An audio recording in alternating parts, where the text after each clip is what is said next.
অবস্থা, কেবল সব shoot complete করে উঠলাম।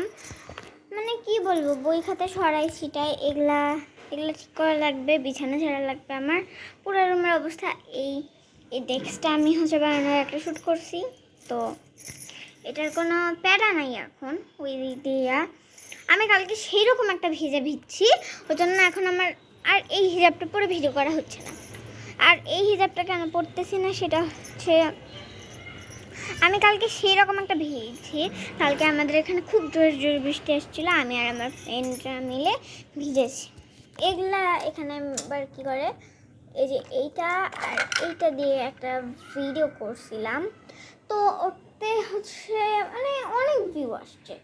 তো ওই রকম যদি হচ্ছে ভিউজ আসে অ্যান্ড 8টা লাইক আসছে, তো 8টা লাইককে অনেক পরিমাণ ভালো ভাই, বললে বোঝানো যাবে না যে 8টা লাইক কতটা আর কি ভালো আর কি। এই যে আমার সব জিনিস, আমি ট্রাইপড ইউজ করি না, জাস্ট এইটার উপর এইরকমভাবে ফোনটা রেখে দিলে সুন্দর কিন্তু লাগবে। আমি কিন্তু ধরি না, খুব সুন্দর লাগে দেখতে জিনিসটা।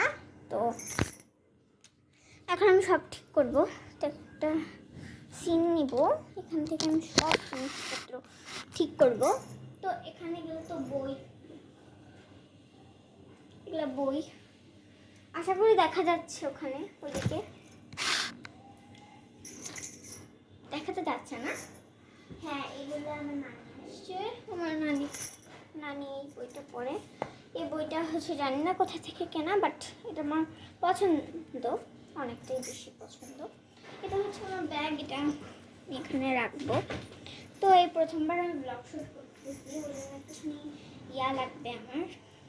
তো এর আগে কখনো আমি ব্লগ শ্যুট করিনি, তো একটুখানি প্যারা লাগতে পারে, আমার মনে হতে পারে যে প্যারা হচ্ছে, খুবই প্যারা হবে, তো ওইরকম হচ্ছে মনে হতে পারে। বাট আমার কাছে কিন্তু ট্রাইপড একদমই নেই।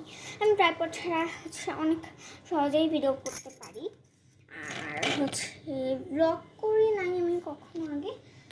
আর এত কষ্ট করে ব্যাকগ্রাউন্ড বানাই, একটু ছোট বক্স, বড় বক্স, এগুলাও তো বানাইতে হয়, ওই জন্য এগুলো করা হয়।